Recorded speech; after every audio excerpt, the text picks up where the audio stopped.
Masih tetap kelihatan screen gue?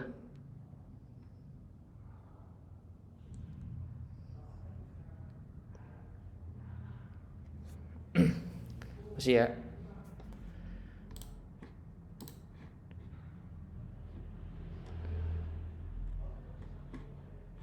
Oke, gue mulai aja kelasnya.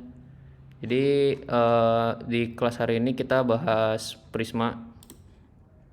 Ini part 30 week 4, berarti logic knowledge pertama kalian kan. Untuk yang udah baca threadnya, harusnya kalian udah bisa buat project struktur ini sih. Jadi kan udah setup juga install modul ngikutin thread yang gua buat. Kalau misalkan belum ngikutin, harus diikutin ini dulu sebelum masuk kelas ini sebenarnya. Jadi wajib baca thread ini dulu, dan wajib baca Prismanya langsung juga, dokumentasinya itu bakal lebih baik. Nah, di sini gue bakal recap, jadi gue bahas ulang lagi Prisma biar ngelekat di otak kalian. Jadi Prisma itu apa? Prisma itu ORM-nya Node.js. Jadi ORM itu SQL Builder buat komunikasi ke database. Jadi daripada kita nulis SQL, kita rangkum SQL-nya itu jadi kode JavaScript. Itu disebutnya ORM. Nah, Prisma ini salah satu next gen-nya ORM. Jadi dia tuh udah nggak ada lagi kayak migration manual. Jadi tuh migration itu kan ada versinya tuh, biasanya kan manual dia satu-satu kayak SQLite. Nah dia itu ini udah versionnya itu udah synchronous migration. Jadi kalian bisa ngepull data table dari database-nya, atau sebaliknya kalian bisa nge-push skema bikin table baru di database. Itu namanya next generation dari TypeScript. Ini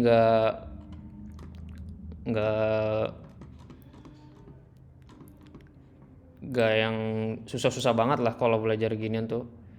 Maksudnya untuk pengenalan tuh Prisma menurut gua paling beginner friendly ketimbang ORM yang lain gitu kayak SQLite. Ini mungkin umum, cuman dokumentasinya tuh waduh burik banget gitu. Kalian tuh baca tuh bisa sampai mampus gitu ginian. Nah kayak gini-gini itu ini code semua gitu, susah. Belum lagi API reference-nya yang banyak banget dan susah dibaca. Nah kayak gini-gini ini kan kayak susah buat newbie buat ngebaca. Bandingin kayak sama Prisma itu docsnya tuh mudah dipahamin kayak setupnya. Nah itu kayak gini.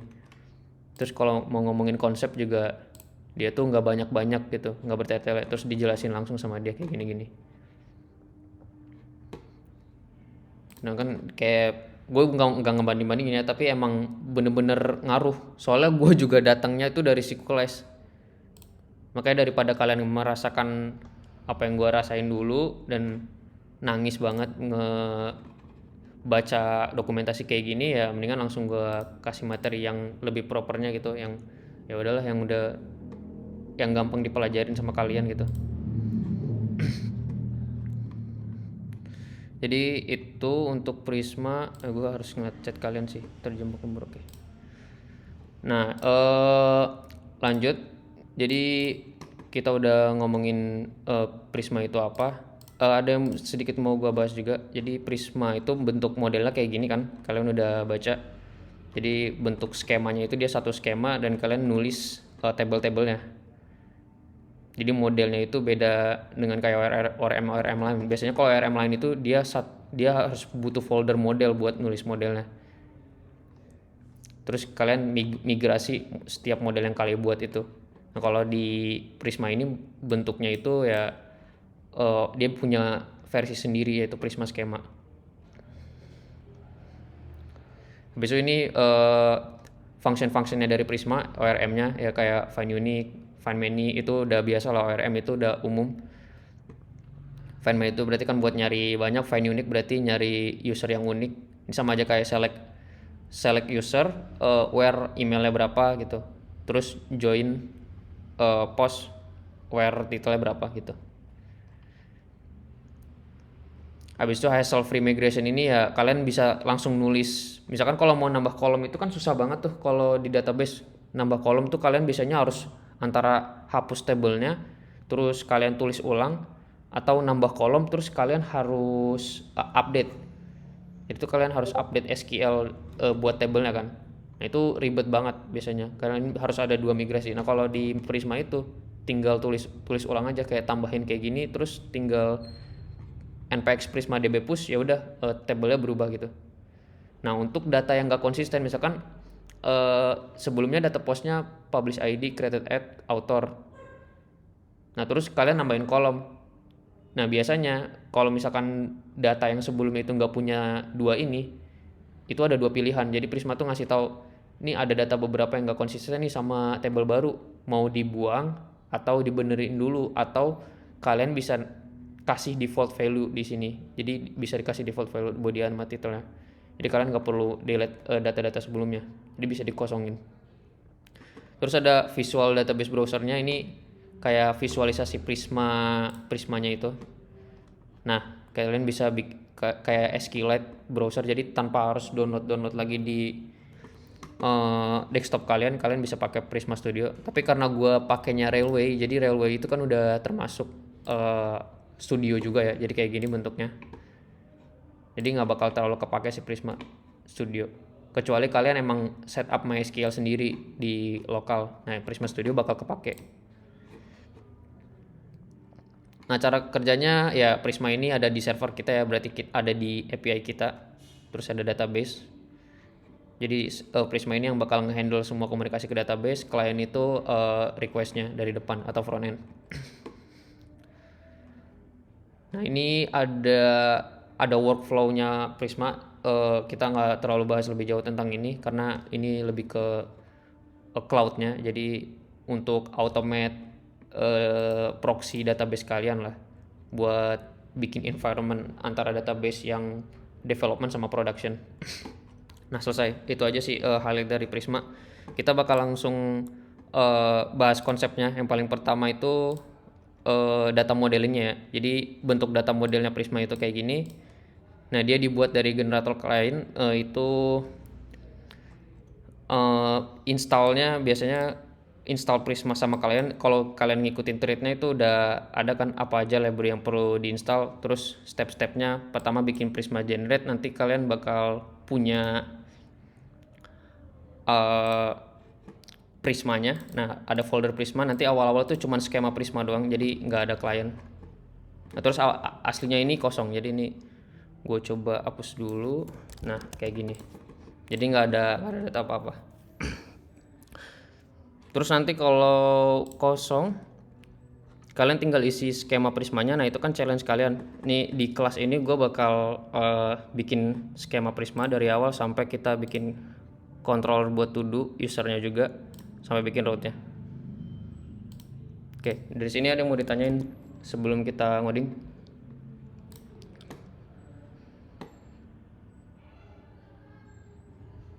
Aman ya buat Fulvi sama Hans?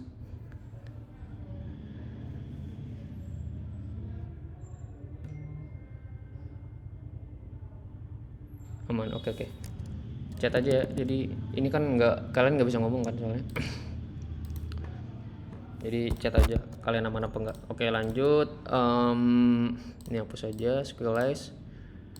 Kita bahas project knowledge kita ya. Jadi ini gue buka di sini deh biar lebih gampang. Bisa nggak sih? Apa ketiban? Jangan deh, di sini aja.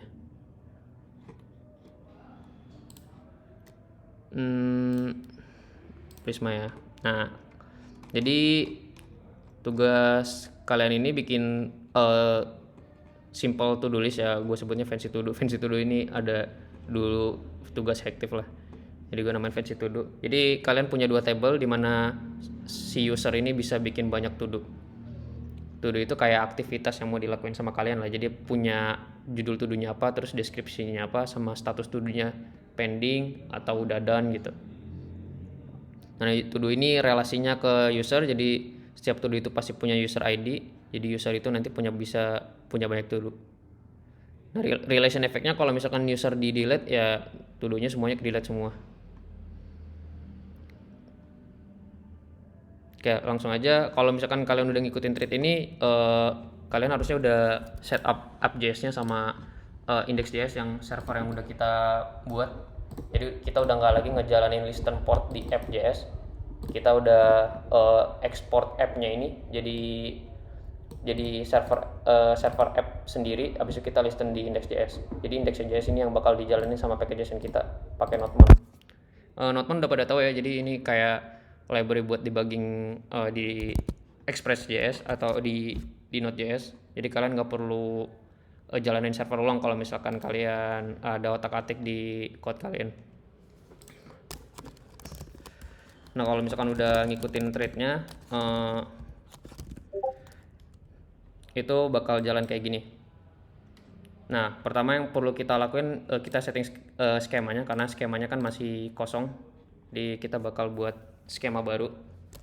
Nah yang perlu kalian ketahui kalau misalkan awal-awal baru belajar, cara buat skema itu gimana, biasa ini tuh explore ya. Jadi dari sini kalian baca-baca prismanya kayak gimana. Nih di sini kayak kita nih baru mulai nih, kayak prisma skema itu kayak gimana sih. Oh berarti satu user bisa punya banyak post kayak gini. Oh ini berarti one to many kan. Nah di sini kan udah dijelasin sama dia sintaksnya tuh.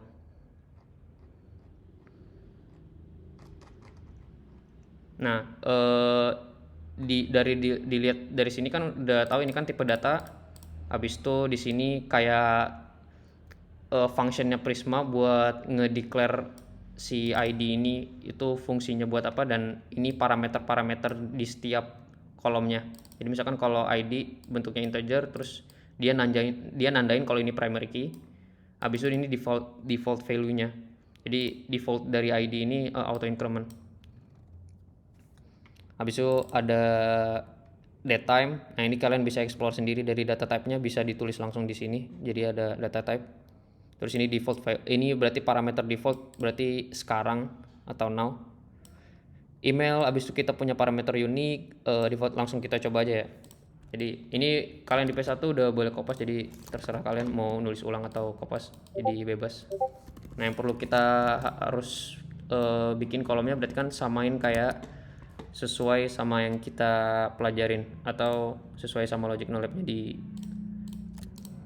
Prisma. Jadi fancy to do itu punya relasi kayak gini, berarti kan user itu punya name, email, sama phone. Nah ini string semua, terus ID-nya jangan lupa kalian lihat ya, ini UUID, jadi beda, bukan integer. Jadi kalian harus teliti nih, lihat ini UUID.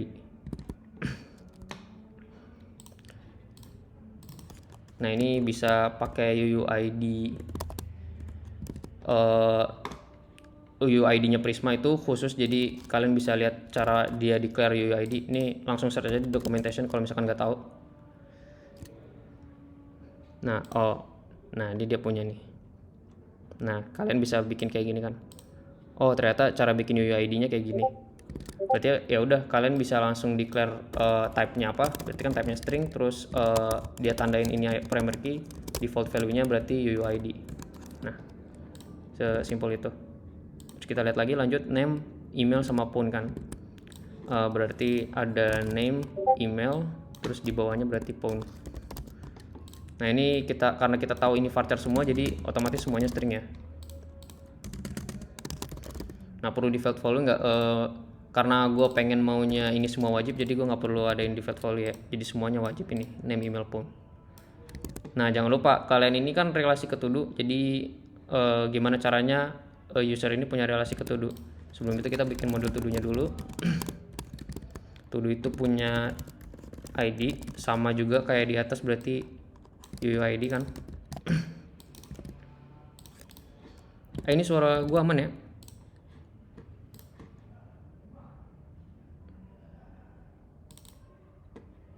Aman.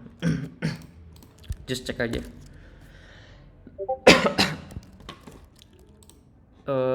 Lanjut description, title dulu ya.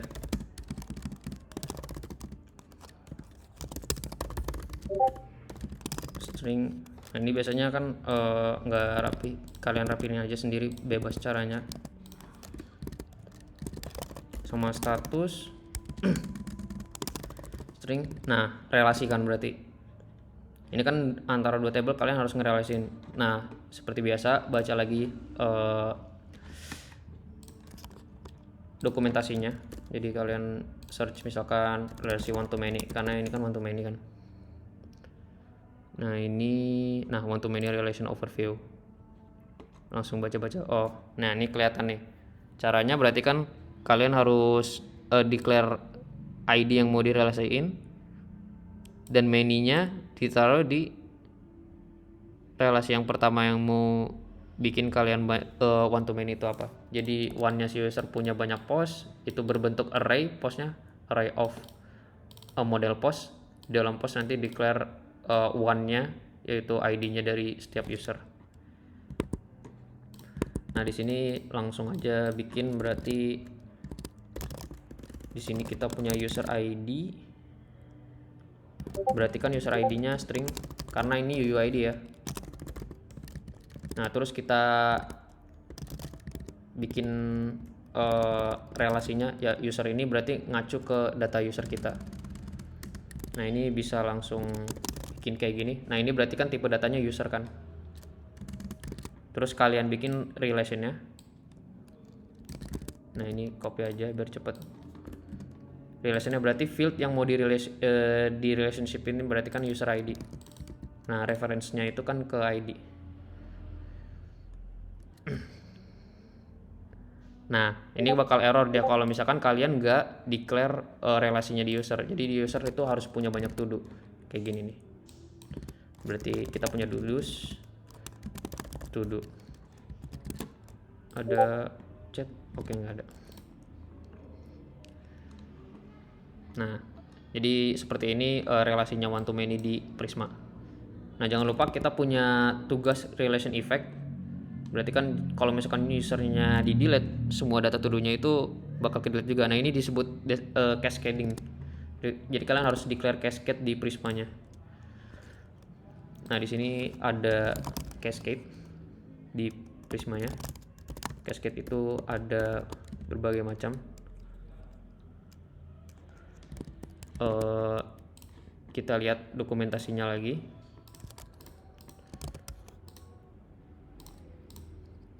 Cascade.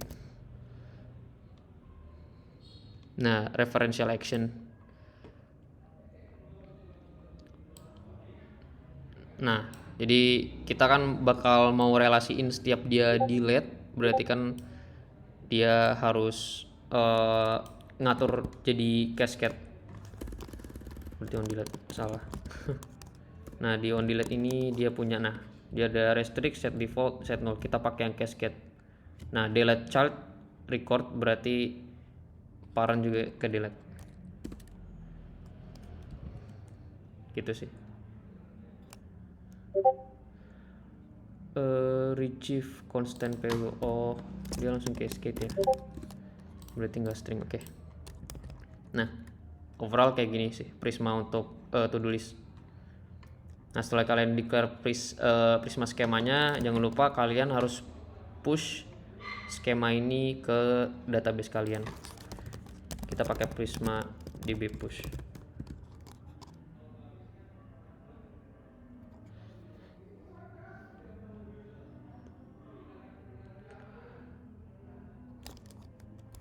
Ini gue udah setup env-nya, jadi gue udah setup MySQL gue di Railway, jadi dia bakal ngarah ke MySQL yang di Railway gue.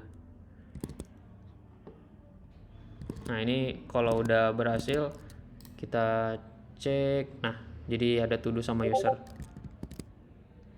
Nah itu salah satu cara nulis skema di Prisma. Sebenarnya ada dua. Jadi ada dua cara buat nulis skema.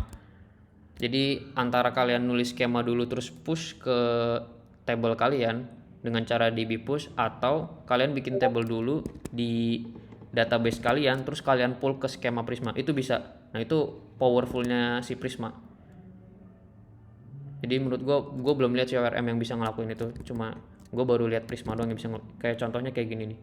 Jadi kalian bikin table dulu, misalkan kategori ya, ini contoh aja. Misalkan ID-nya string ya, text. Nah terus kita punya kolom misalkan name ini char sih,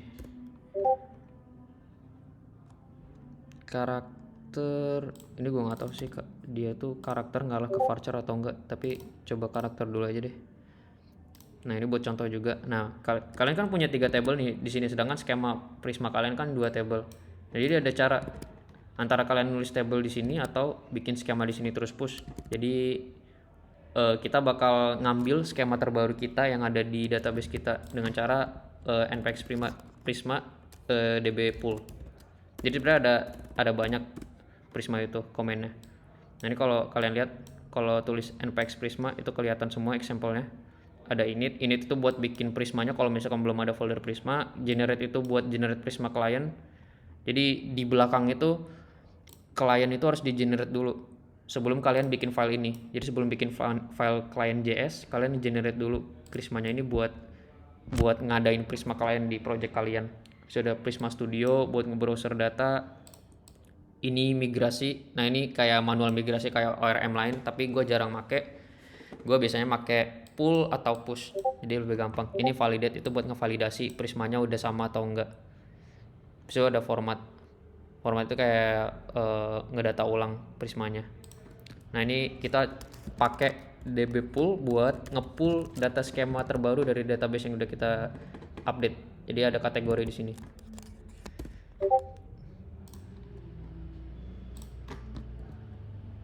Oh ya, db pool, sorry. Nah dia bakal ngintrospeksi si skemanya. Nah habis itu ketahuan kan introspected 3 model, berarti ada model baru. Nah mungkin agak berbeda sih tampilannya karena dia tuh ngepull sesuai cloud database yang dipakai. Nah ini karena kita pakai char, jadi kan dia sesuai tulisannya prismanya sendiri sih, auto. Dan dia bakalan bikin map index seperti ini otomatis karena ngepull datanya. Dan ya jadi ada 2 cara, pakai db push sama db pull. Ini nggak gue jelasin di thread, makanya bagusnya kalian ikut live class. Itu ada beberapa materi-materi tambahan yang gue tambahin. Jadi bagusnya ikut live class kayak gitu. Jadi yang lain tuh nggak tahu tuh cara nge-db pull dan teknik-teknik yang lain kayak gimana. Nggak mau coba dulu, saya belum coba baca threadnya. Dibaca. Jadi soalnya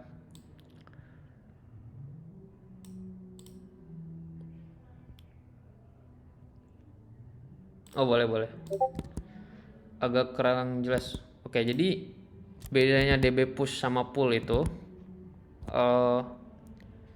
kalau push itu kan kita nulis di sini nih, Hans ya, Hans atau Farhan ya, nih Han. Jadi tadi kan awalnya kosong kan db kita itu. Jadi ini tadi tuh nggak ada table nih.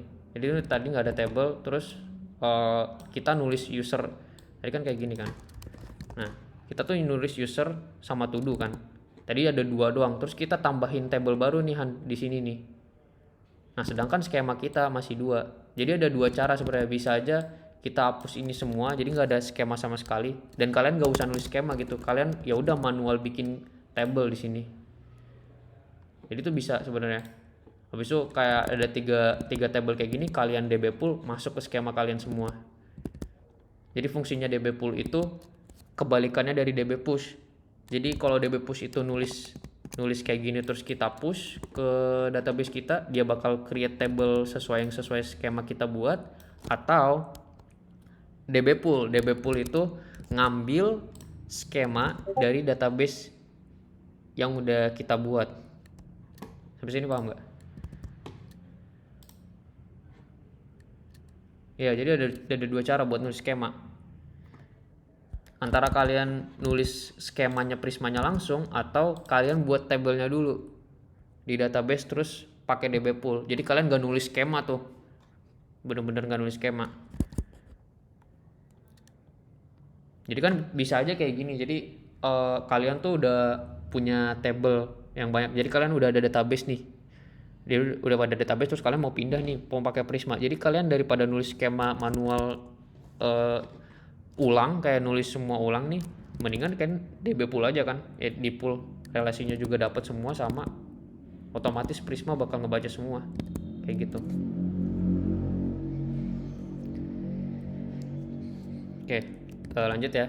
Ini udah nggak ada yang mau ditanya lagi untuk masalah skema.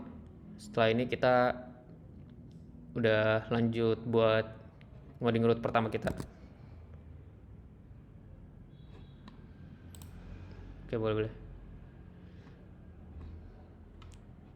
Gimana Vi? Mau ngomong Vi? Gimana ya cara invite to speaker?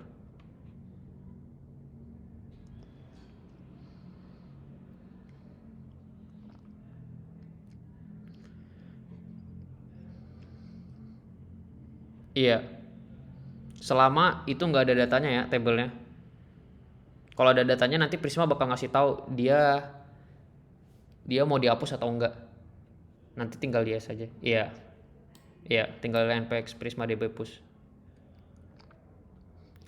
Status di post buat apa ya? Status di post dituduh kali, bukan post.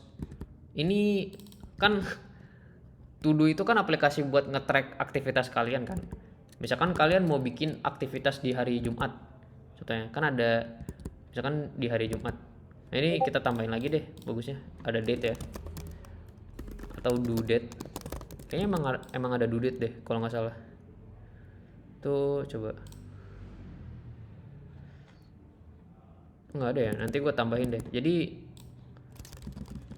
ya kita tambahin di sini lah, jadi date time. Nah dia ada due date-nya.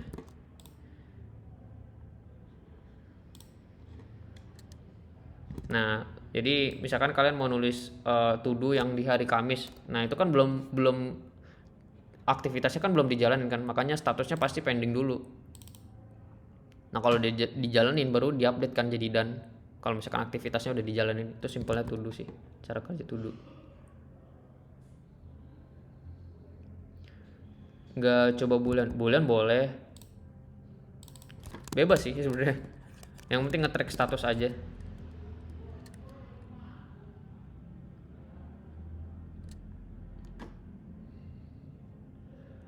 Cuman bisa aja kan kalian kalau misalkan case aplikasinya mau ada 3 statusnya, kalau bulan kan 2 doang, antara dikerjain atau nggak dikerjain. Kalau status string kan bisa kayak eh, statusnya misalkan lagi backlog, jadi belum dikerjain, terus pas lagi dikerjain berarti lagi in progress, terus pas udah dikerjain berarti done. Kalian bisa gitu juga.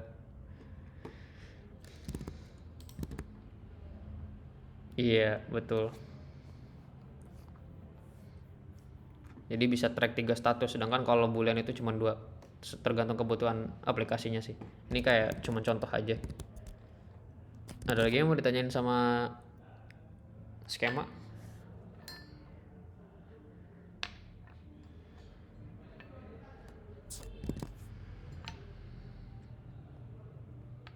Ini salah satu relasi aja ya, jadi masih banyak relasi yang kalian perlu pelajarin dan kalian harus explore lagi lebih dalam. Nanti di inventory system bakal ke cover sih semuanya. Nah kayak relation queries-nya itu kayak gimana. Aman, oke, gue lanjut ya.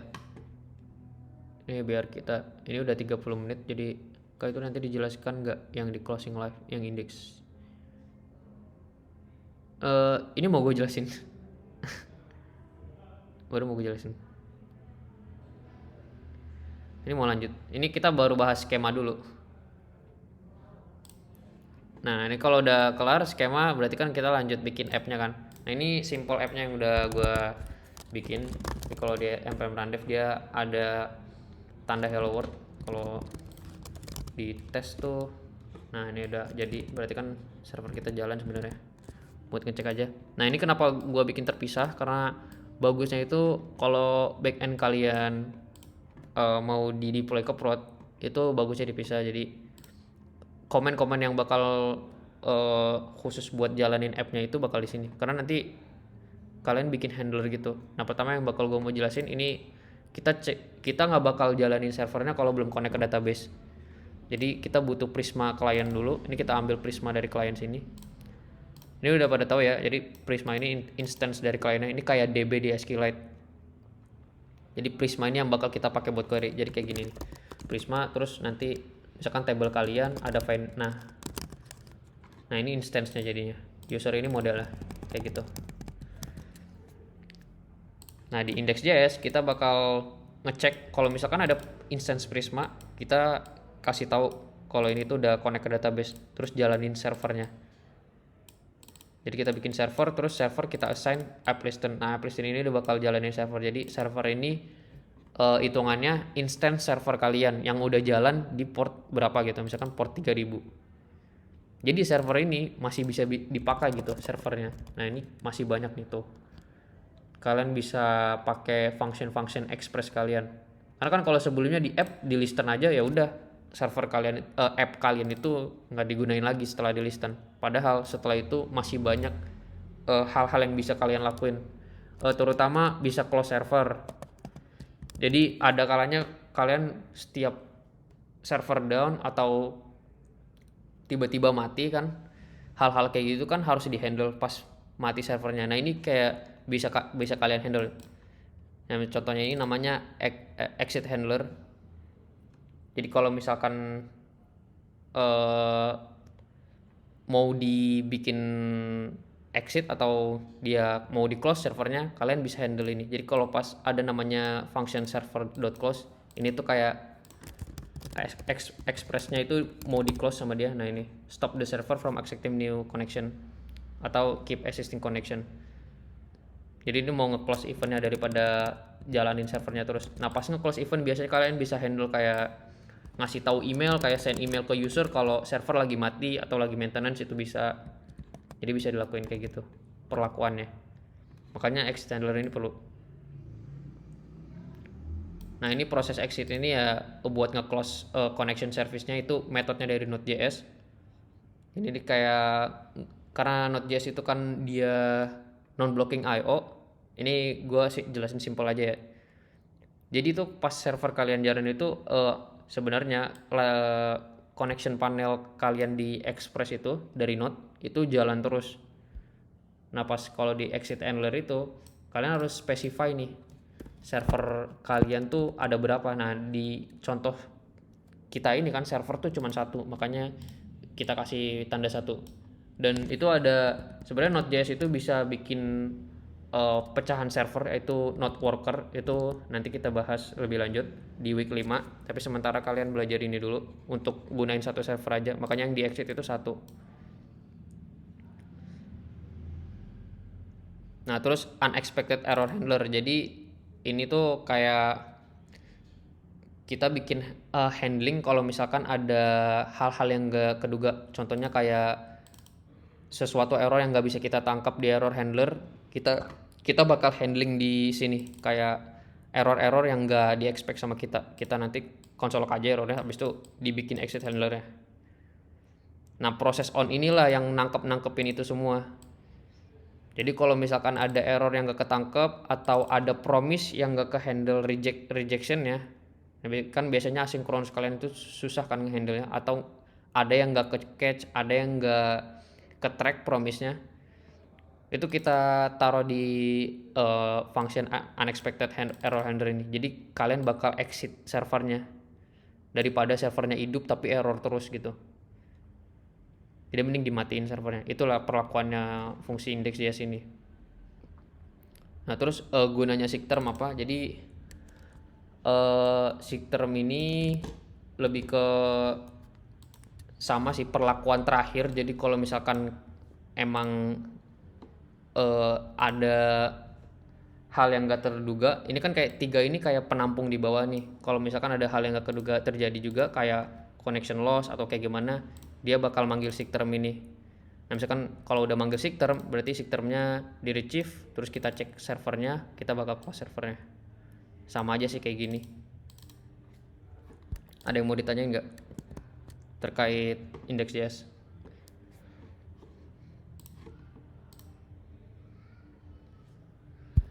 Ini sih Nah ini kayak signal nih.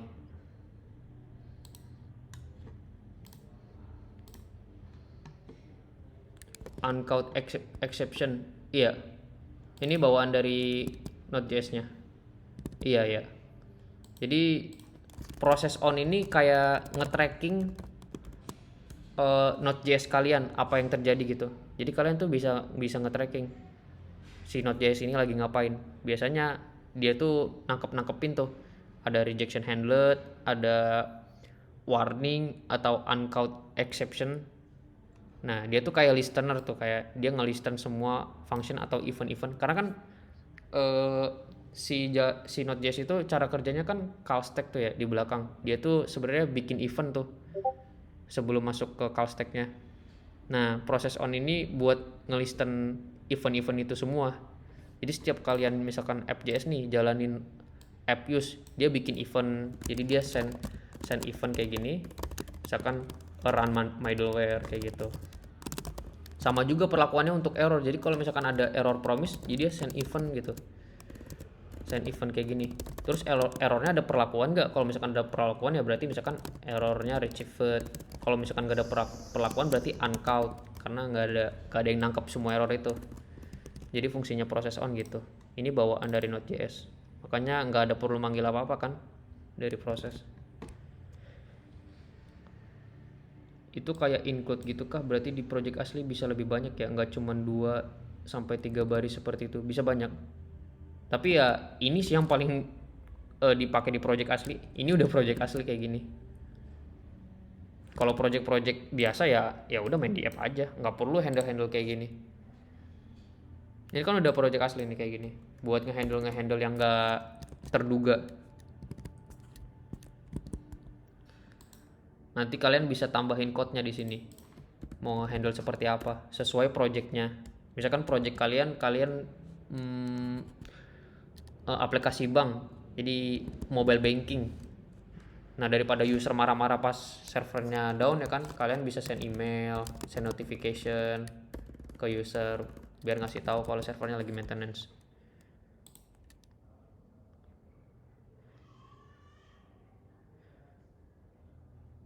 Iya, kayak gitu. Ini kan kalau proses exit ini,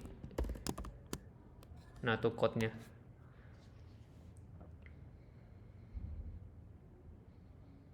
Tuh.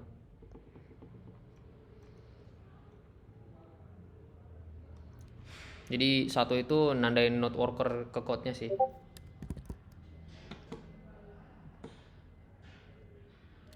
Oh, oke. Jadi bisa aja kan pas nge-exit handler ini kalian nggak pakai server gitu. Nangkep gak? Jadi nggak semua exit handler ini, kan ini kan kita ngeproses on ini bukan tentang express doang. Jadi proses on ini entire Node.js-nya. Ya bisa aja app kalian itu nge-listen exit handler tapi bukan karena server gitu.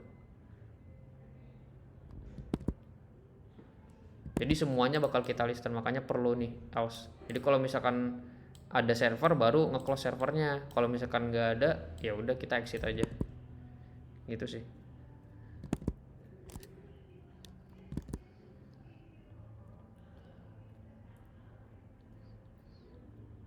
Oke, kita lanjut ya. Ini kita terlalu lama di index.js. Itu kalau kalian bingung nanti kita bisa set live class terpisah aja. Jadi kita lanjut ngoding yang lain dulu.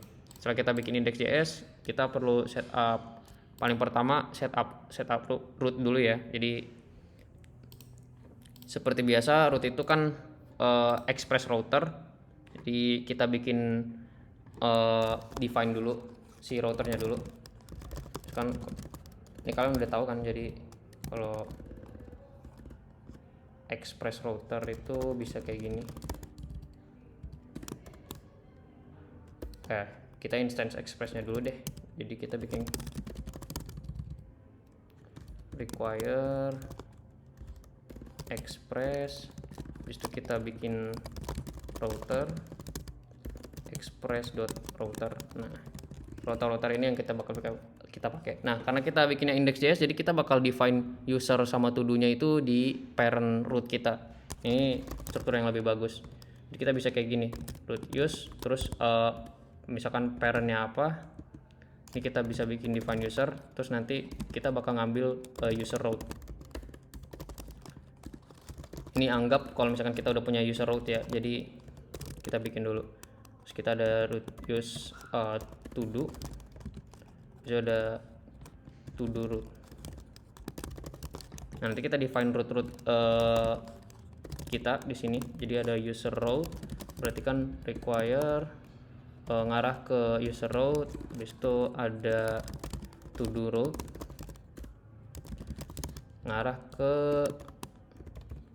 to do root. Nah, karena kita fokus ke user dulu, jadi kita matiin dulu to do-nya. Jadi kita bikin define root user dulu.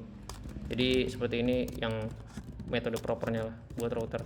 Nah, nanti kalau udah di modul export, routernya jangan lupa dipanggil di app kita.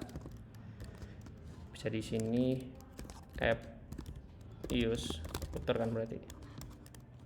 Nah, ini kita hidupin aja karena kan ngambil dari, oh ya, ini buat yang kalian belum tahu, kalau misalkan kalian declare index.js di suatu folder, kalian tuh nggak perlu ngakses index.js-nya buat ngambil file index.js-nya nih. Jadi kalian perlu ngakses parent foldernya aja, otomatis Node.js tuh baca index.js-nya. Jadi kayak gini tuh udah pasti ngebaca si router yang ada di index.js. Nah, nggak usah kayak gini gitu. Ini juga bisa. Jadi dia otomatis ngebaca router yang ada di index.js. Itu sih. Bisa kita langsung pakai aja routernya, use router. Gitu.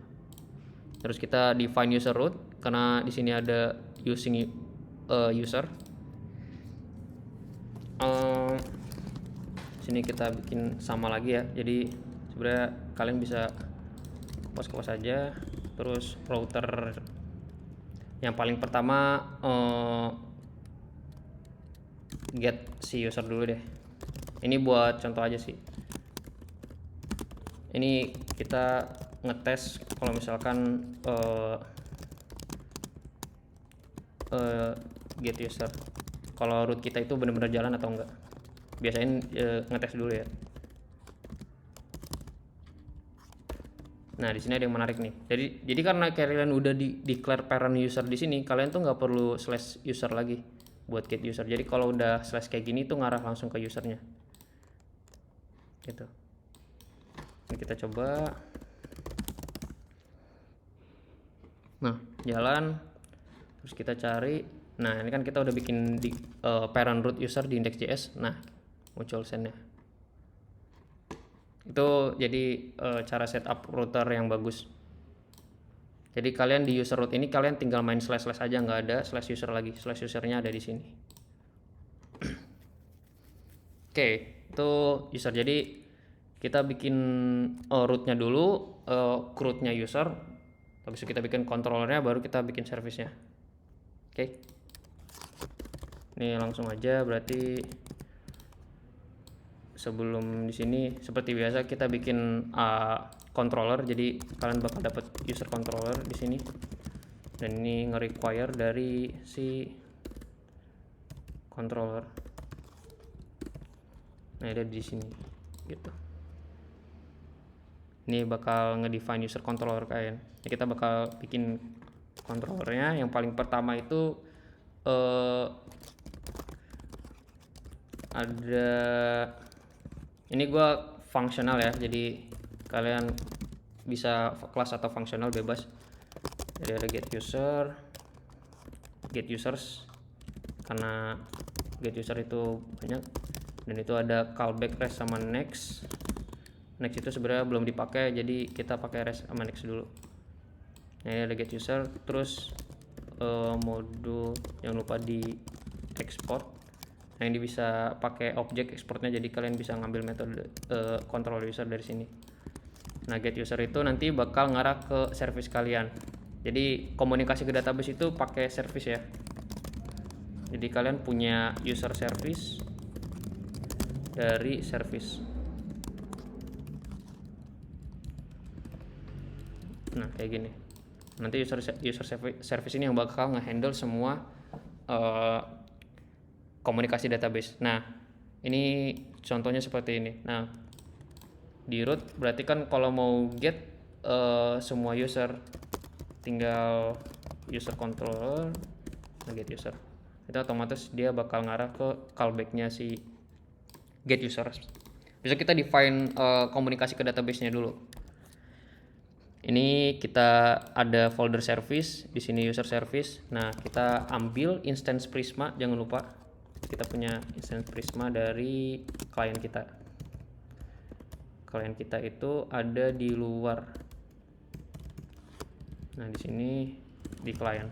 Nah, Prisma ini yang bakal kita pakai buat komunikasi ke database. Nah, service yang paling pertama itu get users. Berarti get users itu nggak ada nerima apa-apa, jadi dia langsung query usersnya. Ini gue biasanya define result tuh, jangan lupa asynchronous karena ini proses buat ngambil ke database. Prisma, terus nama modelnya user. Ini kalian bisa baca untuk fungsinya, bisa baca di dokumentasinya ya. Di sini ada find many, ada find unique. Kita pakai find many aja dulu buat ngambil semuanya.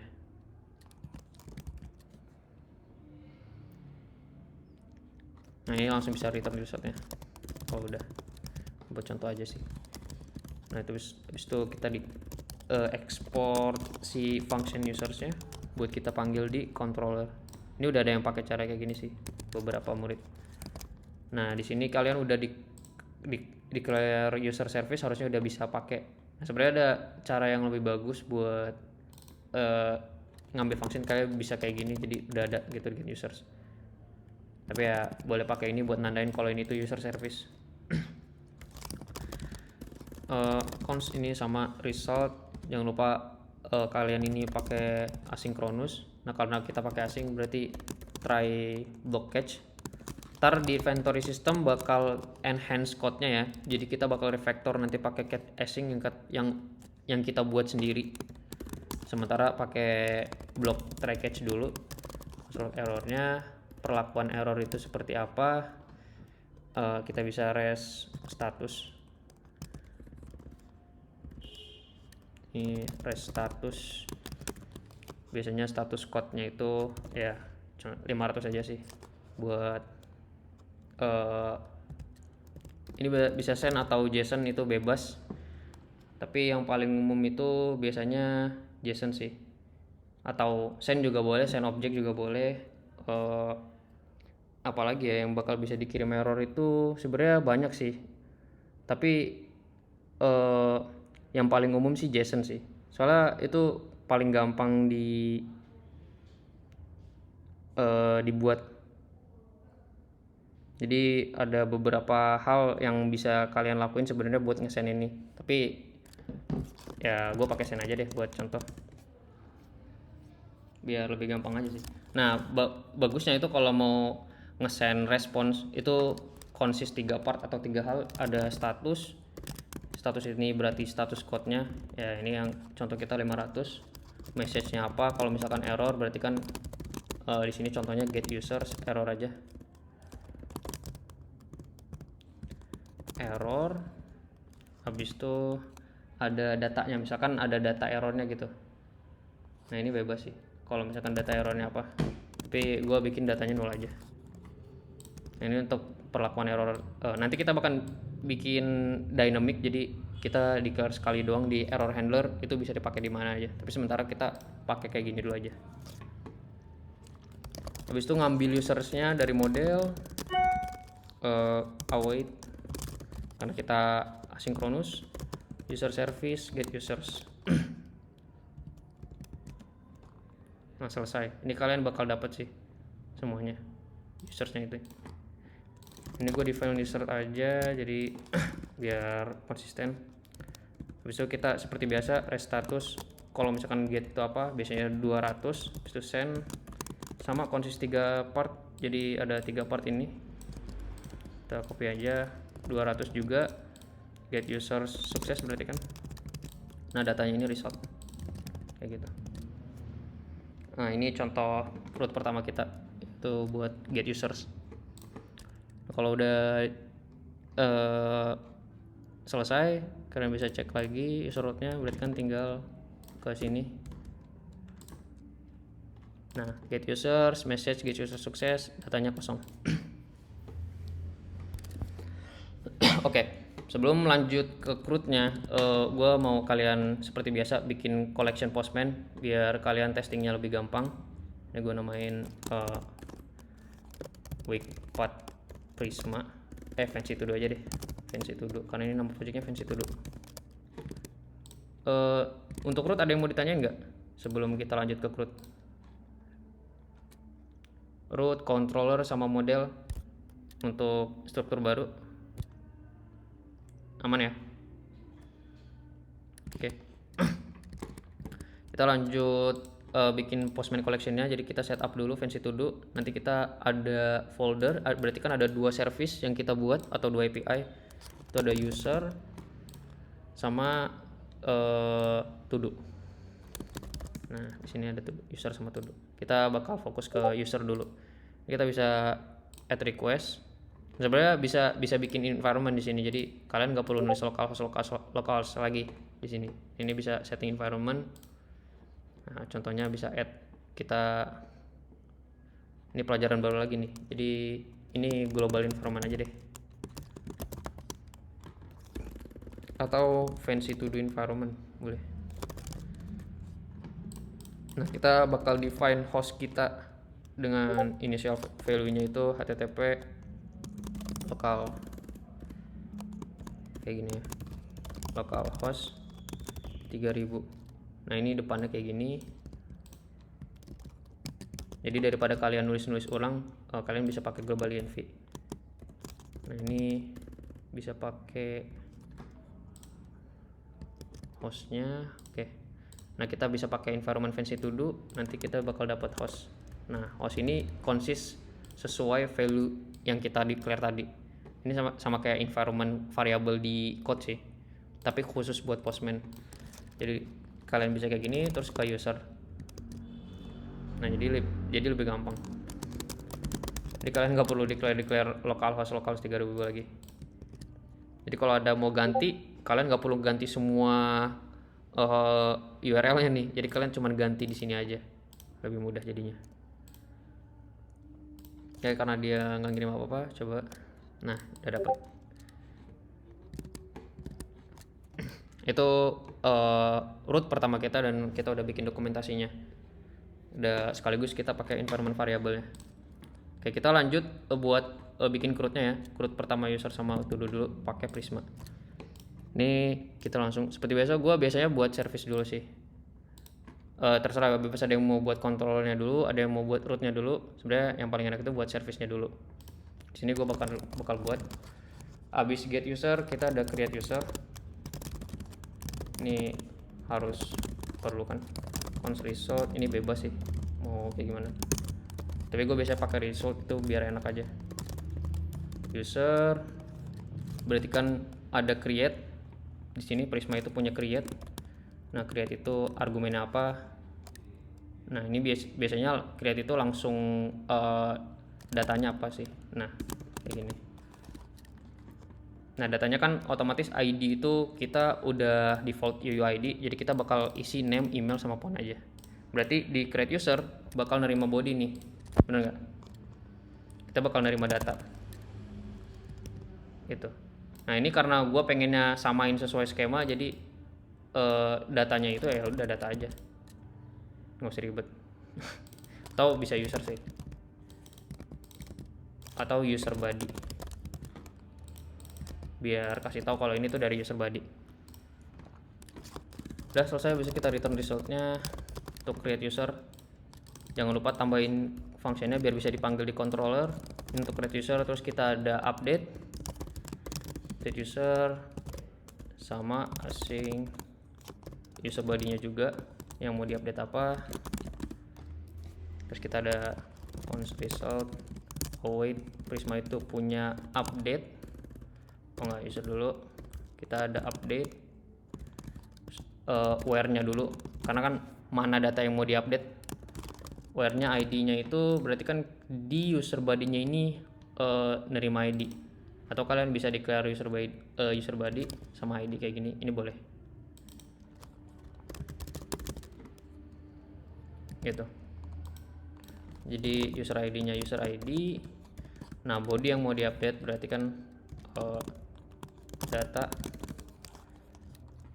user body kayak gini, return result. Jangan lupa bawa update user, ada user sama delete.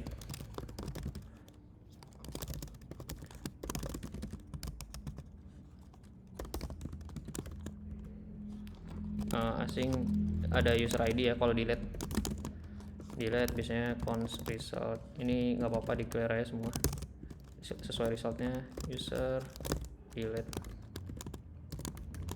delete itu cuma nerima where harusnya sih, karena nggak ada apa-apa lagi. Dia cuma nerima user ID aja, terus hasil delete nya kita return aja kayak gini.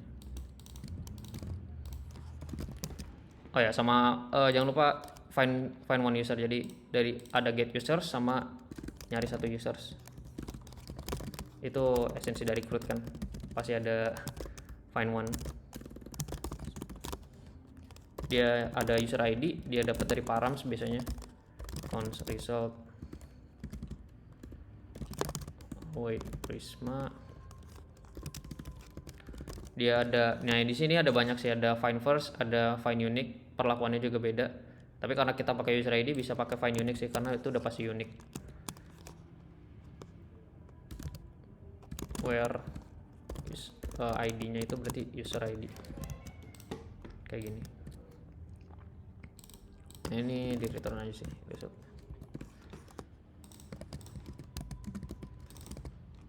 Jangan lupa masukin ke mode export. Nah, service kita udah jadi. Kalian lihat ini udah CRUD-nya user ya berarti. Nah, kita langsung implement ke controller kita. Untuk controller kita hampir sama kayak gini kan sebenarnya, tinggal kita ganti-ganti aja sesuai service-nya.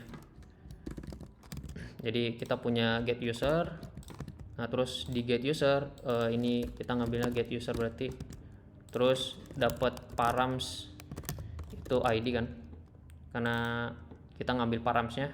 Jadi kan kalau mau nge-get user yang satu doang kan ada ID-nya itu berapa, karena UUID jadi bentuknya kayak gini gitu. User ID aja deh biar kita paham kalau ini user ID. Nah, ini get user aja sama. Ini get user, hilangin s-nya karena ini satu doang jadi user error. Ini get user, jangan lupa tambahin get user. Terus kita punya create, ada create user berarti kan ini sama, berarti kan tinggal ganti create user. Jangan lupa kita punya rect body, tambahin aja di sini. Harusnya ada validasi, tapi nanti kita belajar validasi di inventory system. Sementara kayak gini dulu aja. Rect body ini udah pasti samain sama kayak skema, jadi aman ya. Berarti kan ini bukan get user, ini ganti create user, juga ganti. Masukin create user. Nah, terus lanjut kita ada update user, karena kan setiap to do butuh diupdate, atau update user juga misalkan dia mau ganti nama. Perlakuannya juga sama. Update user bedanya dia ngirim body sama ngirim sama ID kan. Jadi user body-nya berarti rect body sama user ID. Udah bisa juga sih kalau update itu user ID-nya di dalam ditaruh di body, cuman lebih bagus pakai param sih di update usernya. Jadi ketahuan gitu kalau yang mau diupdate itu user ID ini. Ini tinggal ganti update.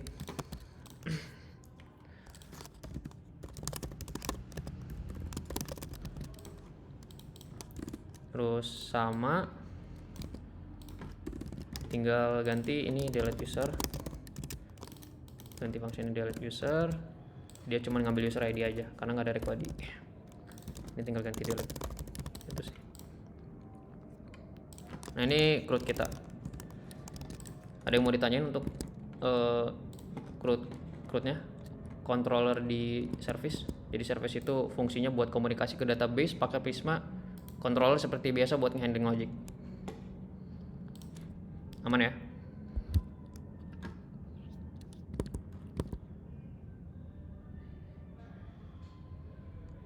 Oke, kita lanjut declare rootnya. Sekarang di user controller kita udah punya semua functionnya. Nah, pertama kita di function yang slash doang itu ada users, terus kita punya post. Jadi di sini ada router, get, kita ada post.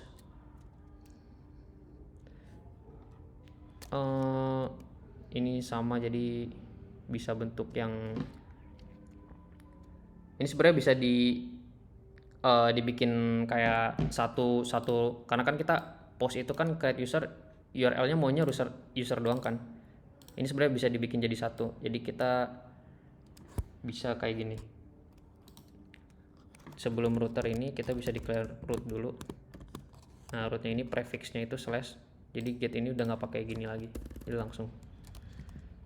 Nah, post ini tinggal ngambil create user. Nah, udah. Ini yang root prefixnya ini. Setelah itu kita declare router lain, ada get rootnya yang memakai params user ID. Nah, ini buat get satu user, berarti kan get user aja. Terus kita punya router route yang paramsnya yang pakai user ID ini ada 2 ya, ada 3 berarti. Ada get, ada update. Update itu bisa pakai patch atau put. Biasanya gue put aja deh. Ini ada update user, ini dia ada user ID, terus sama delete ya. Karena semuanya itu ke arah user ID paramsnya. Nah, kalau dilihat kita cek lagi controller semuanya pakai. Oh iya, lupa. Jadi user ID ini wajib ngambil dari paramsnya. Nah, nih. Ini beberapa yang gue belum ngambil dari params. Jadi tinggal rec params user ID. Ini juga sih.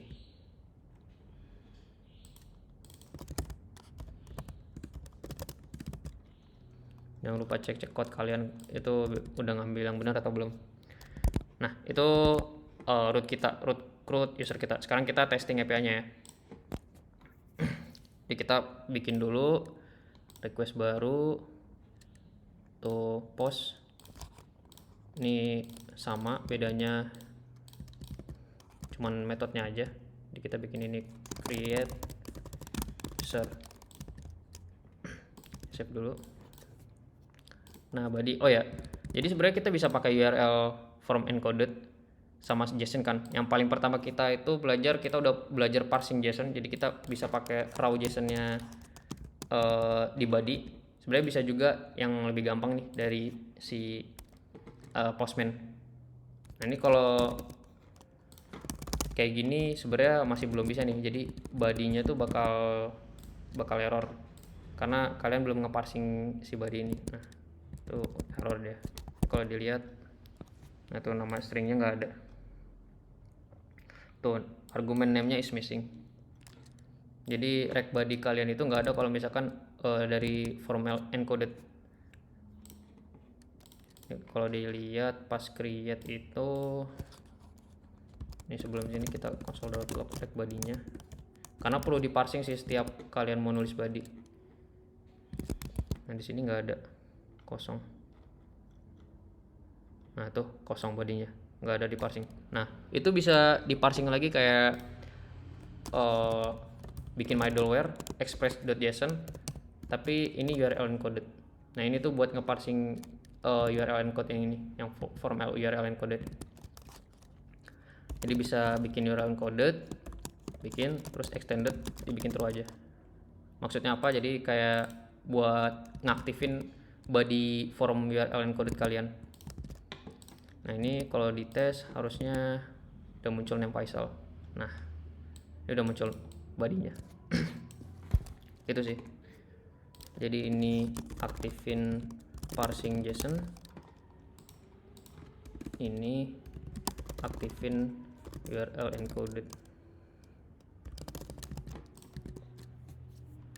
Oke, sekarang kita tinggal isi aja nih name Faisal sesuai skema ya bodinya. Jadi name Faisal, email misalkan Faisal email, terus kita punya phone-nya masuk dulu aja nggak apa-apa, buat create user lebih simpel aja sih. Nice, ini data pertama kita yang dibuat pakai Prisma, jadi otomatis UUID, jangan lupa save sampelnya, contoh create user. Nah baru kita coba get user karena udah ada usernya kan, save sampel juga. Nah, ini user pertama kita. Nah jangan lupa cobain semua API-nya biar testing kalian itu jalan semua. Ini gue tinggal bikin banyak data aja dulu buat dummy. Faisal 3,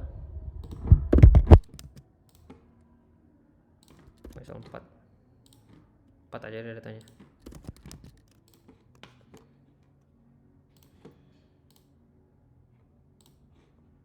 Nah, ini kita example yang banyak. Nah kita coba update user.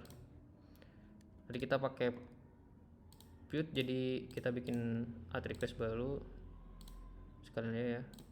Ini ada update delete. Cobain dulu get user biasanya ya, pastiin kalau params user ID kalian itu jalan atau enggak. Ini get user, contoh ambil salah satu ID user aja ya. Nah kayak gini, ini kan user ID berarti paramsnya. Cek, oke aman ya, kita bisa get satu user. Lanjut kita bikin update user, sama kayak get user.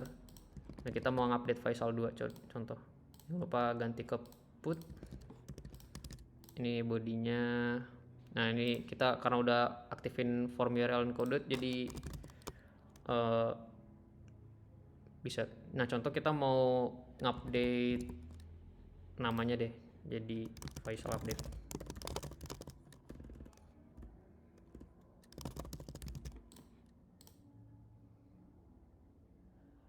Nah jadi ganti namanya Faisal updated. Kalau kalian mau nambahin email ya bisa taruh email, tapi ini kita mau ngupdate nama aja sih. Ini bisa sampel, so tambahin lagi buat request terakhir yaitu delete. Ini kita mau delete user yang kita udah update tadi. Perlakuannya oke aman ya. Oke, delete user error. Apa yang error nih? Where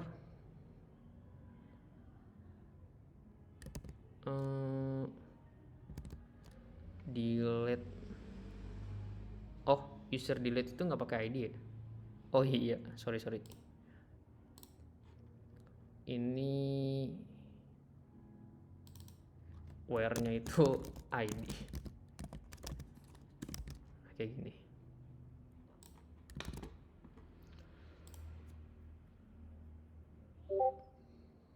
Oke, jadi itu delete usernya. Ada yang mau ditanyain untuk create user? Kita sebelum lanjut ke to do, minum dulu guys.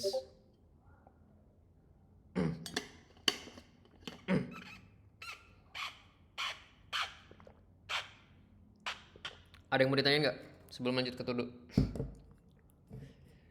Mungkin gue jelasinnya kecepatan atau ngoding gue kecepatan, tapi buat ngejar waktu biar kalian gak lama-lama kelasnya, biar kalian explore sendiri. Define rootnya di index.js boleh kayak gini kan tadi.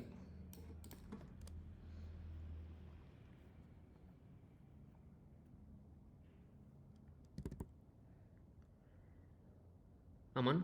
Woi.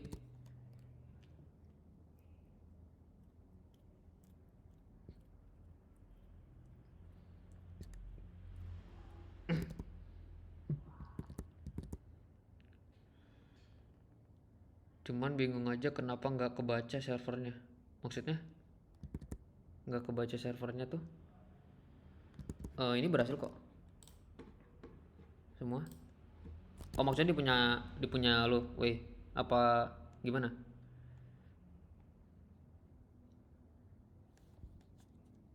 Oh,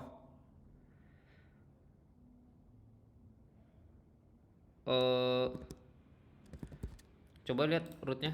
Oh nanti ya dibaginya, weh di luar kelas aja. Ini kita fokus kelas Prisma dulu. Oke santai kan? Biar waktunya biar yang lain gak nungguin. Coba, siapa tahu kan yang lain waktunya buat nyoba juga. Jadi kita bakal kelarin kelasnya dulu. Sebenarnya kalau sini jadi bingung tadi. Oh, oke. Oke, kita bakal lanjut bikin to do route. Pertama kita buat route to do-nya dulu, otomatis error semua karena belum di define apa-apa to do route. Ini kita bisa langsung copy aja sih sebenarnya karena semuanya sama kan dan prefixnya sama. Nah, makanya bagusnya standarisasi penamaan itu gitu. Jadi kalian tuh nggak perlu repot-repot bikin apa-apa lagi. Kalian cukup kayak kopas terus cari prefix table-nya kan user semua nih. Ganti aja berarti ke to do. Selesai kan? Tuh. Nah, udah. Ini jadi root kita. Nggak nyampe 1 menit kita bikin root. Karena semuanya bakal sama. Kita punya to do ID, semuanya juga get to do, semuanya sama. Gitu sih.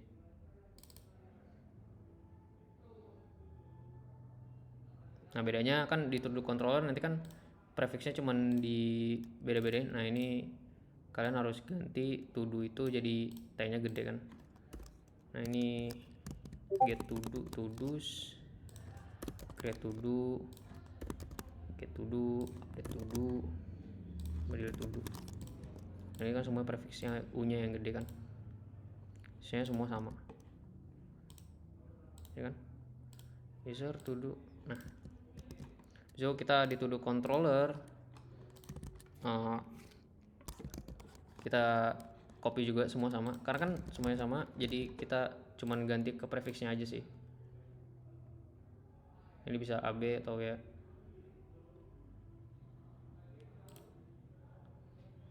Nah ini kita ganti user semuanya ke to do.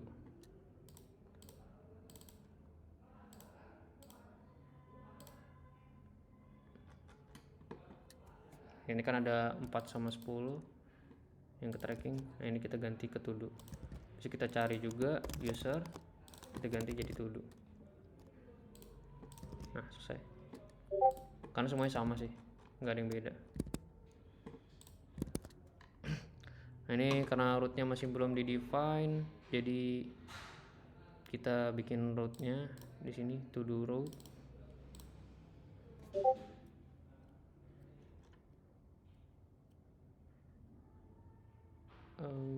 Okay, to do route is not defined.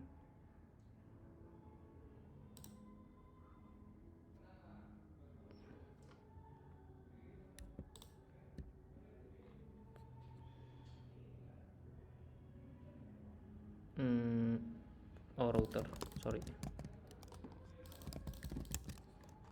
Oke, jadi udah jalan. Ini to do controllernya, tinggal bikin service to do-nya kan. Service to do-nya juga hampir sama karena nggak ada bedanya. Semua template include itu sama. Jadi kalian tuh tinggal fokus ganti user ke to do. Ini kan ada banyak usernya, semua kalian ganti aja. Terus ganti, misalkan kalau ada user, nah ini kita ganti to do aja. Nah, udah selesai. Nah jadi itu create to do sama user ya. Nah bedanya nanti kita bikin declare yang persis sama kayak skema. Jadi kalian butuh user ID buat bikin to do-nya.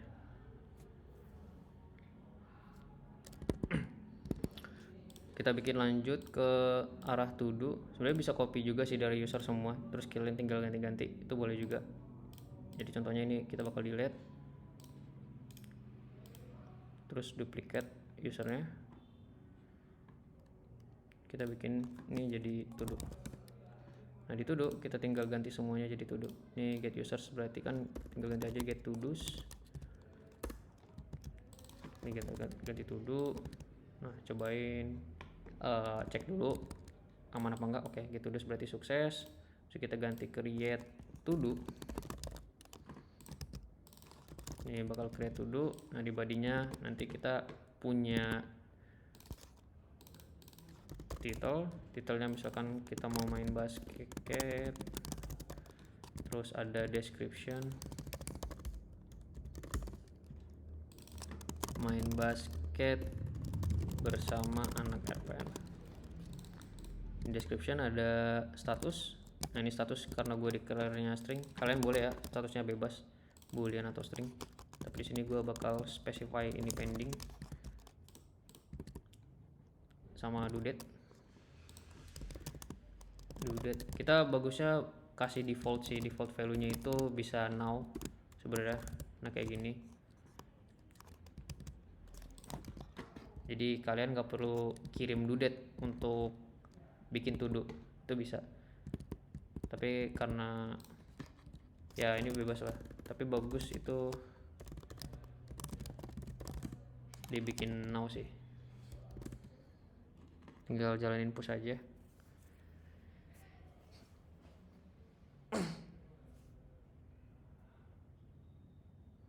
Oke, kita jalanin ulang servernya.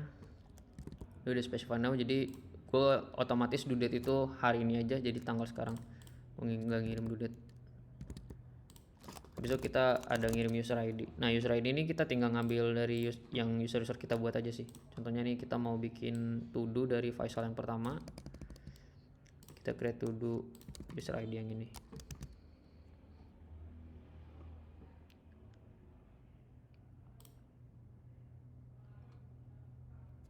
Oke, yes, kita ke create to do nya. Nah kita bikin 2 to do dulu ya untuk user yang ini, main game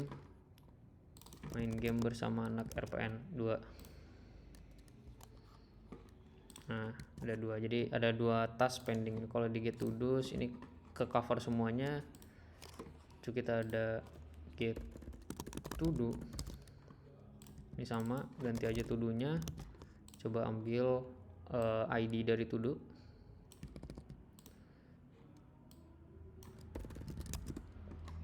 Sejalan, oke, get to do sukses. Kita coba update to do, misalkan kita mau danin yang basket.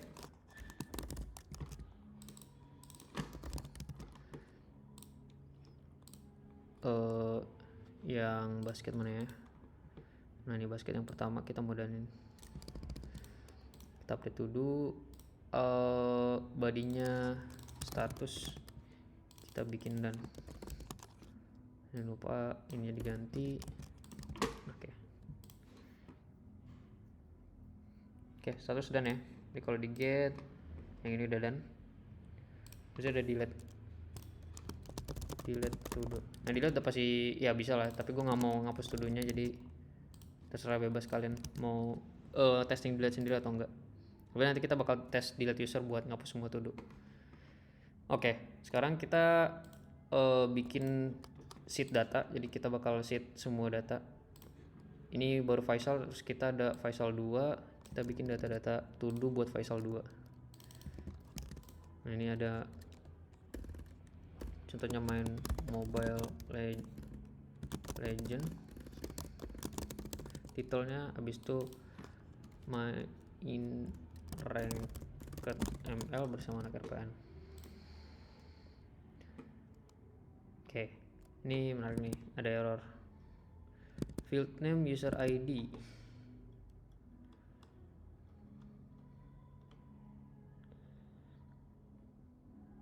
Key constraint user ID.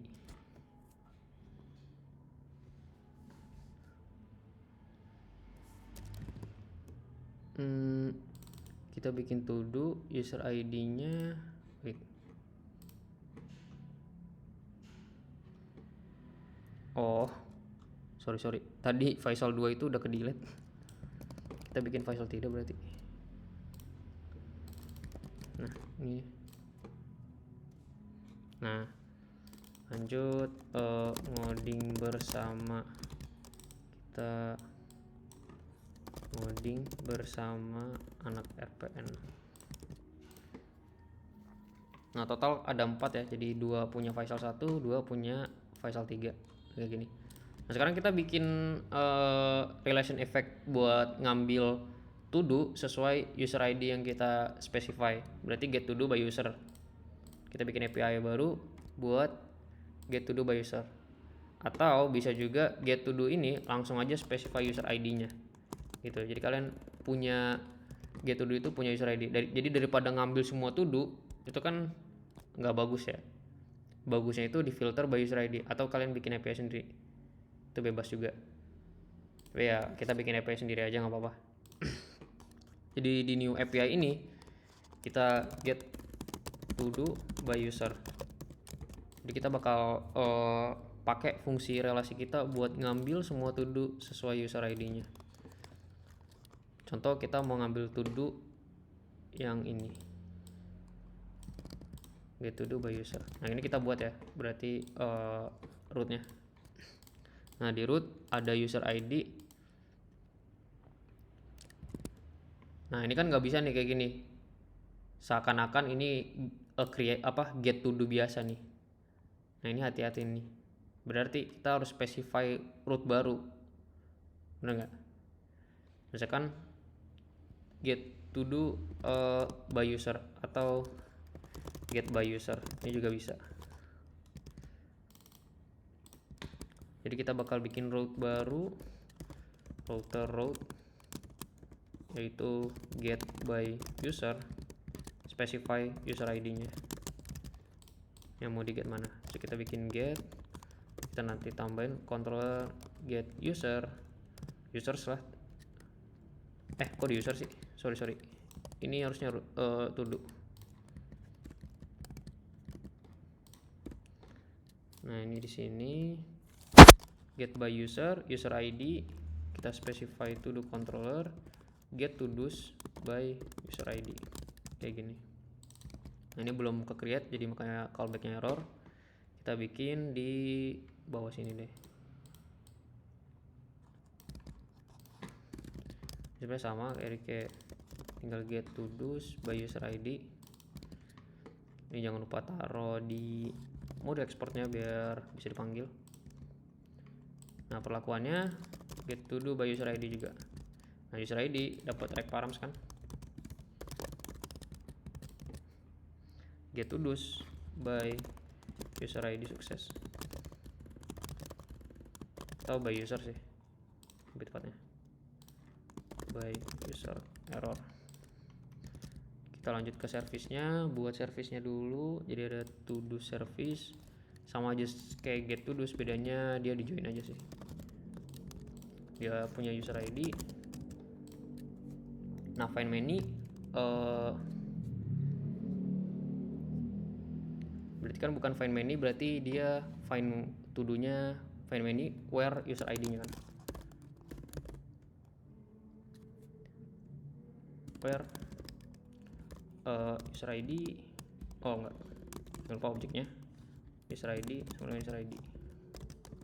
Nah kayak gini. Jadi kalian bakal nyari where itu user ID berapa. Nah terus ini user nggak ada apa-apa, udah overall kayak gitu sih. Jadi to do service-nya udah declare. Jangan lupa di model export dulu ya. Nah besok kalau udah tinggal jalanin. Oke. By user. Oke, salah, gue ngambil yang ini harusnya user ID.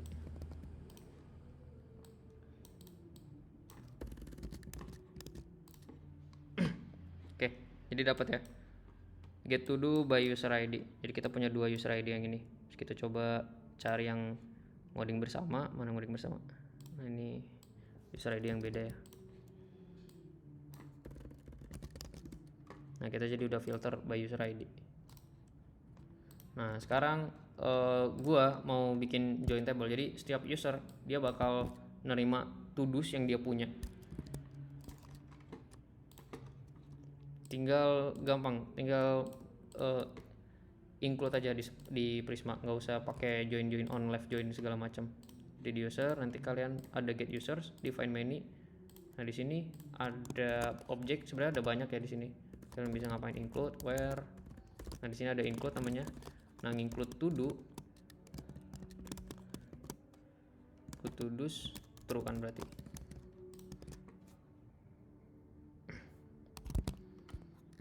Nah, ini kalau dijalanin, nah jadi kalian get user itu bakal nampilin semua to do yang kalian punya.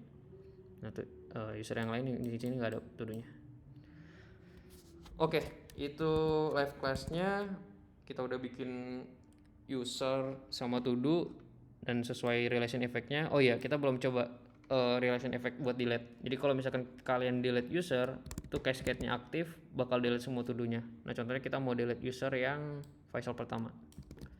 Jadi main game sama main basket ini bakal ke delete ya. Kita cobain delete user.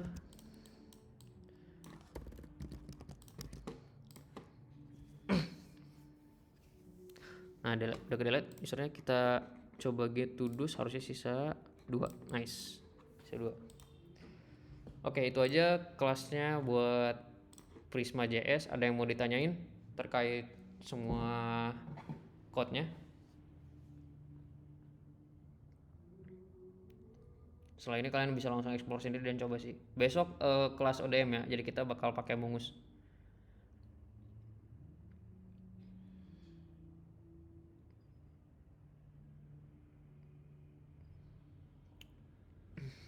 Gua minum dulu sambil nunggu kalian bertanya.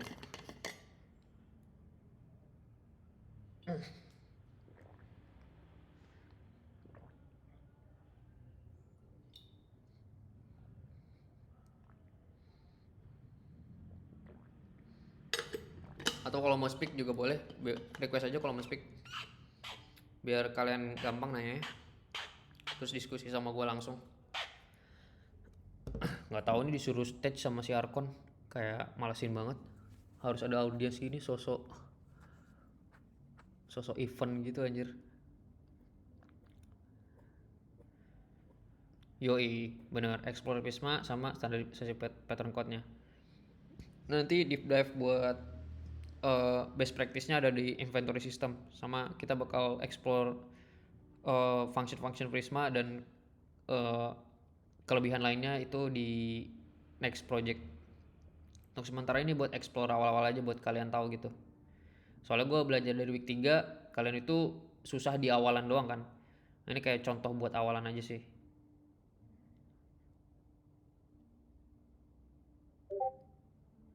Ya, hitungannya ya basic root sih.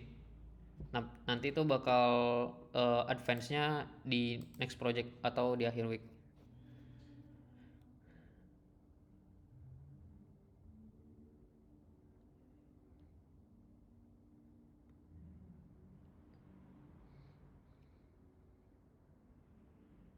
Inventory system kan udah advance tuh, kayak ada loginnya, ada role-nya juga, login admin ngapain, login user ngapain. Belajar validasi juga. Jadi kalau misalkan validasinya gagal, nah kan kalau kalau yang kayak gini kan validasi ini masih masih manual ya. Jadi wait, karena gak ada default value ini, kalau gue bikin name ini itu dia masih return errornya Prisma gitu. Nah, kayak gini nih. Nah, harusnya tuh bagusnya kan eh, harus specify message-nya kenapa dia error, karena name-nya itu kan kalian harus passing argumen emailnya missing kayak gitu-gitu. Nah, ini sebisa mungkin jangan taruh error-error Prisma di luar gitu. Makanya butuh validasi. Itu belajar di inventory system. Ada lagi yang mau ditanyain? Sekitar 5 menit mungkin kita diskusi, atau 10 menit.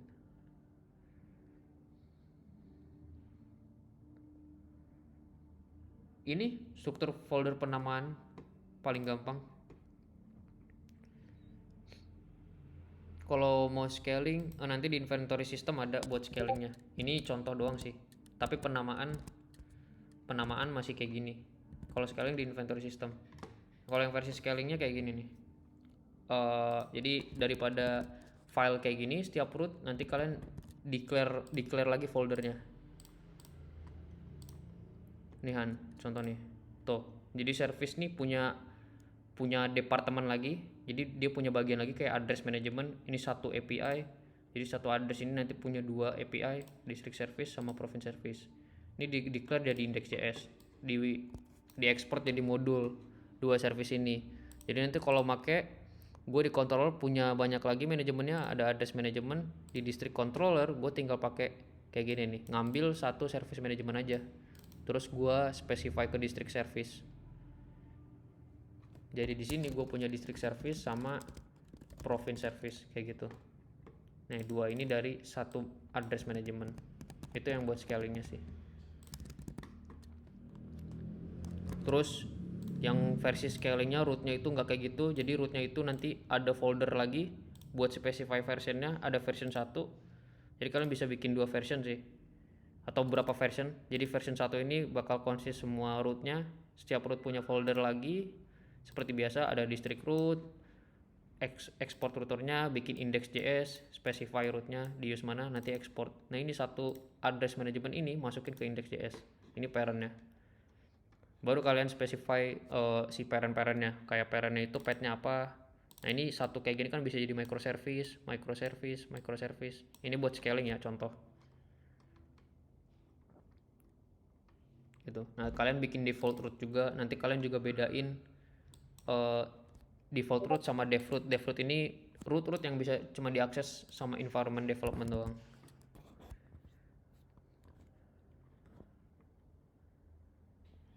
Kak, kira-kira kenapa masih di common.js ya? Nggak coba menggunakan modul. Kalau dari segi code kan lebih enak ya lihat modul. Maksudnya gimana tuh? Common.js? Nggak ngerti. Woi.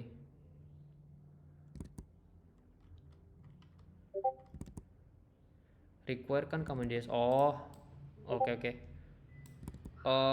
Iya ya. Berarti mau bikin import modul kan? Setting babelnya sih. Takutnya nggak newbie friendly jadinya. Gue bisa aja sih jelasin kayak gitu. Cuman eh nanti kalian tuh bakal ketemu error-error di Babel, jadi malah menghambat belajar kalian buat kayak gitu. Tapi kalau mau cobain pakai modul boleh, itu ES6. Karena gue mau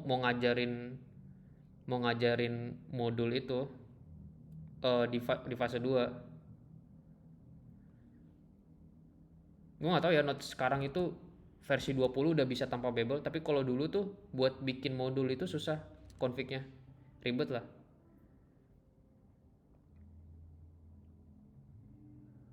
Nah, tuh gue aja baru dengar lagi MJS.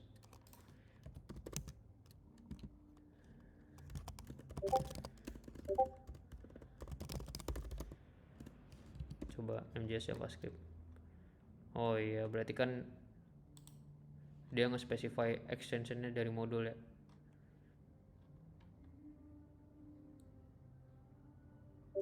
Oke oke. Nah, sketch. Bisa salah agak tricky. Iya sih. Jadi ngehambat kalian belajar aja. Jadi gue mendingan lebih fokus. Itu kan apa? Opsional ya. Nggak yang wajib gitu, nggak hal wajib. Pokoknya fleksibel lah.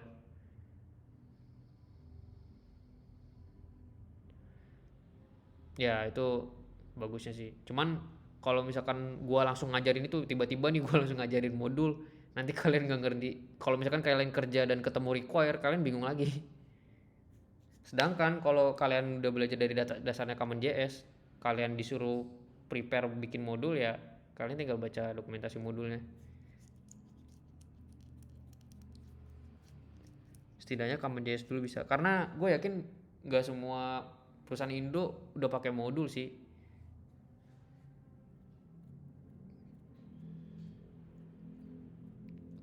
Migrasi semua ke modul.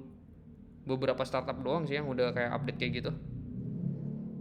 Rata-rata juga Node.js-nya masih Node.js lama 14, 16. Bahkan yang pakai ES6 saja belum tercover semua. Tapi itu fleksibel lah, itu bebas kalian. Tapi standarisasi gue kayak gini, kalau kalian mau custom lagi dari standarisasi gue ya boleh, kan style code orang beda-beda. Gue nggak memaksa kalian buat pakai Common JS juga, jadi kalian boleh belajar modul. Tapi gue nggak masukin materi modul karena uh, lebih banyak materi yang lebih penting gitu. Kalaupun gue masukin itu semua sebenarnya bisa aja, cuman jadi 10 week kalian mau PS1. Ada yang lebih penting dipelajarin soalnya pas itu.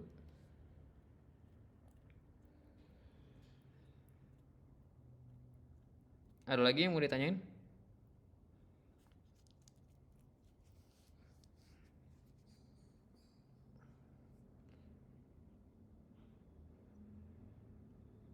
Lebih baik.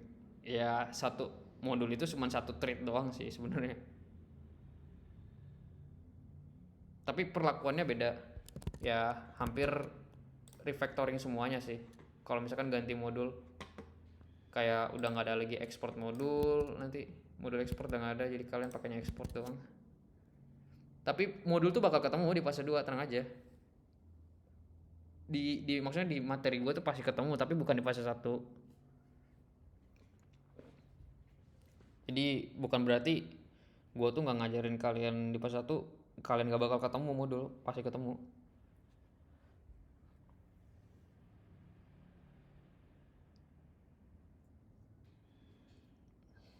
5 menit lagi. Mau diskusi apa lagi tentang Risma? Iya itu kan tahu.